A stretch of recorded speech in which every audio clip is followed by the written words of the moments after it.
everybody, this is Juan from the Two Brothers Real Estate team, and today we're actually going to be talking about what's included in an offer. So you've been looking for a home to buy, maybe for a few weeks, a few months, maybe even a few years, and finally you have found that perfect home. Now, of course, the next step is to come up with an offer so we can actually present it to the sellers, and hopefully the sellers will accept it, and of course everybody's happy after that, right?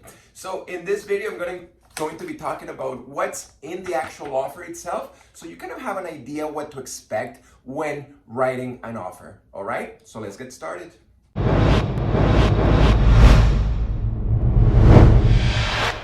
Okay, before we get started with the video, what I want you to do is just click the subscribe button below, click the bell, because we're actually putting brand new videos every single week that's going to help you either buy a home or sell your home. All right, so let's get started. Okay, by the way, even though I'm showing you what's on an offer, of course, you are not going to be writing the offer yourself.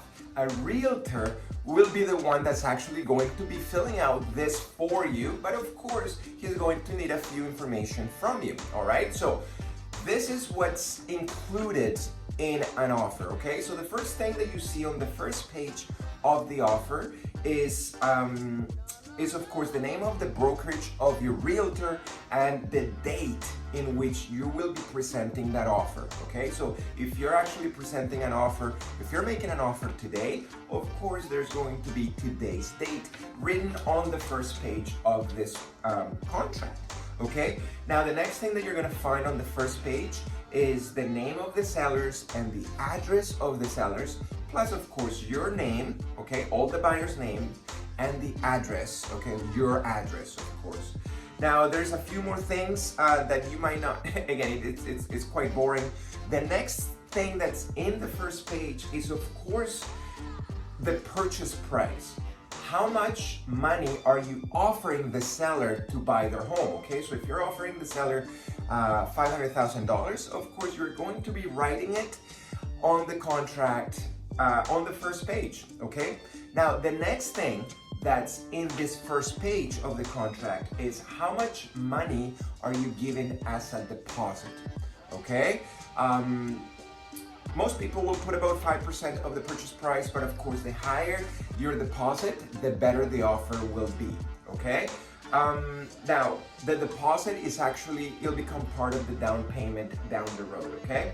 Now, after that, on the second page, so that's it, that's the first page.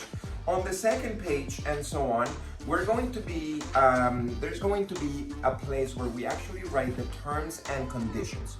You might hear this as subjects, okay? And the whole purpose of the subjects is, of course, to protect the buyer, okay? So some of the examples of subjects that are written in a contract are, for example, subject to financing, subject to title, subject to inspection. Again, there's a bunch of different subjects that we actually write in the second, maybe even third page, just to make sure that the buyer, which is you, is completely protected in case something happens, all right? Now, after that's done, the next page is actually a place where we write a few more dates. One of the dates is the completion date, okay? When do you want this deal to complete? When are we closing the deal, okay? So it could be 2 months from now, okay? So even though I gave you the offer today, I want to complete the deal in 2 months from now, okay? So that date is going to be written there. Another date that's there is actually possession date. When are you actually going to get the keys so you can actually move into the next place, okay? Now, the next step on that page is called included items. So we like to throw in this little space stuff that you want to be included when you buy the home. So, for example, like if you buy a home, of course, you want the fridge to be there, you want the dishwasher to be there, maybe you want a lamp or something that you like to be there. So this is the place where we actually write everything that you want to be included when you buy this home, okay? And of course, you can also write something that you don't want when you move in, okay? So you can include stuff, but you could also exclude some of the stuff that is there. Now, in the same page, there's also another space where you write the date on which you actually saw the property, okay? So even though, let's say I'm writing an offer today, but I actually went to see the property a week ago. So this is the place where we actually write the date when we actually looked at the property, okay? Now, after that, there's a few more pages, but on the last page, I think this is probably the most important, one of the most important pages. That's when you actually sign the contract, okay? So, of course, there's going to be a place where you sign, you initial, and then, of course, we're actually going to give them a date in which the offer will expire, okay? So if we make an offer today, we can say, look, this offer is good until today at 10 o'clock at night, okay? So we actually put a deadline in which the actual contract or the offer will expire, okay? So anyways, you sign it, you date it, you initial it, and then what happens after this is all done, we actually send it to the seller's realtor, okay? And the seller's realtor will actually present it to the sellers, okay? Now, this is what happens once, let me just get it here. This is what happens once you, like, as a buyer realtor, once we send that offer to the seller, of course, the seller is actually going to have 4 options, okay? The first option for the seller once they receive that offer is, of course, to accept the offer as is, okay? So they looked at the offer and they say, look, I love everything. And if they love everything, what they do is they sign it back and that's it. It's a closed deal, okay? Now, the other option that the seller has once they receive an offer from you is to reject the offer. They might look at it and they say, I don't like it, and that's it, it's over, okay? The seller is actually under no obligation to accept your offer or even to make a counter offer, okay? So if they just want to look at it and do nothing about it, they can do that, okay? So that's the second option.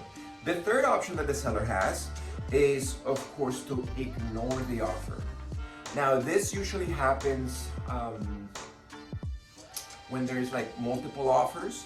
So if a seller gets, let's say, 10 offers, they're actually going to be looking at the best 3, usually, okay? So the bottom 7 might be ignored, okay? And again, the seller is under no obligation to acknowledge receipt of your offer, okay? Now, the fourth option that the seller has when they actually get an offer from you is to actually make a counter offer, okay? So what this is let's say we send an offer to them, the seller will look at it, they like a lot of stuff that you have on it, but they might not like the price, they might not like the dates, okay? So they might actually cross it over and then write a better date for the sellers, okay? So they're just going to counter offers. Let's say, for example, you made an offer of $500,000 and they might cross it over and then they might put 510 on it, okay? They didn't like your price, they're putting out their price, so they're actually giving you a counter offer, okay? Now, once the counter offer is done, they will send it back to the buyer, right? And now, of course, now you have 3 options, okay? You can either ignore the offer, you can either accept the offer, or you can also counter offer back.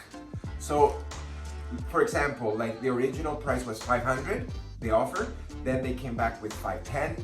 Now you can also cross it again and just put 505, okay? So again, that's where the negotiations happen, okay? Now, just so you're aware, every time that either you or the seller crosses anything and makes a counter offer, there's always that,